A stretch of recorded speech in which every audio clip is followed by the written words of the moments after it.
Hello and welcome to this short tutorial on signing into Chrome. Signing into Chrome will be one of the best ways for you to use your enterprise Google account and all of the apps that come along with it. So here we see a Chrome browser that is open up without an account installed. And I know this because of two things. One, I see this turn on sync button here.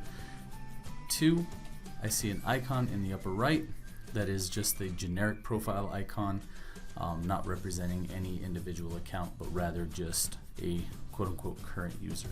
So we're going to go ahead and sign in using this icon in the upper right, because we're going to come back to this menu a couple times in this tutorial. So we're going to first click here and turn on sync. When presented with this screen, you're going to type in your enterprise email,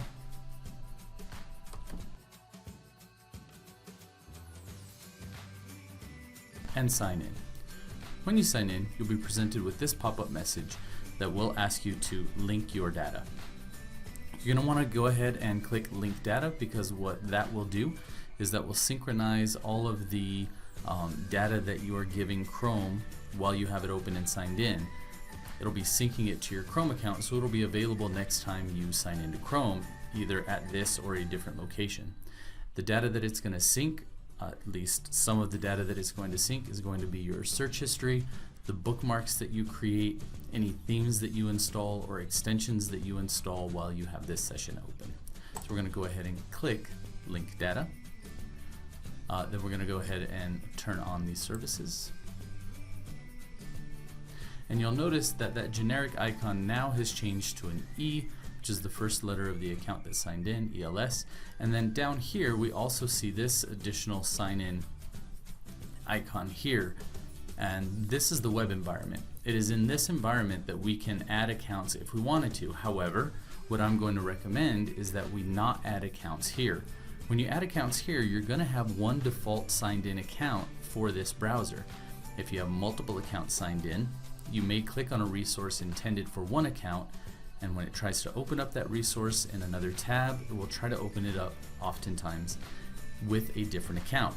And if the permissions are not set for that account to open the resource, it may be problematic. So instead, in a separate video, we're going to show how we're going to click here to add accounts to our Chrome browser, which will actually create an entirely separate browsing environment for that new signed in account, and you would do that by clicking manage people.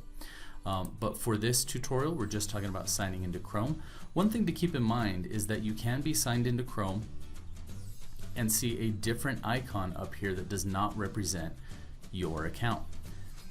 You can see an arrow, either green or orange, in the upper right. That will let you know that an update is waiting to be installed for Chrome. You install that update by just closing Chrome and reopening it. That update should install itself. You may also see your profile icon and the word paused right next to it. That just means that your credentials have expired and you're going to need to go ahead and enter in your password again to sign in. Finally, you might see an exclamation point here. If you see an exclamation point, then there is something that needs your urgent attention. I recommend that you click on it and follow the instructions that pop up. So this was a short tutorial on signing into Chrome. We hope you find it helpful, and read the description to see the benefits of signing into Chrome.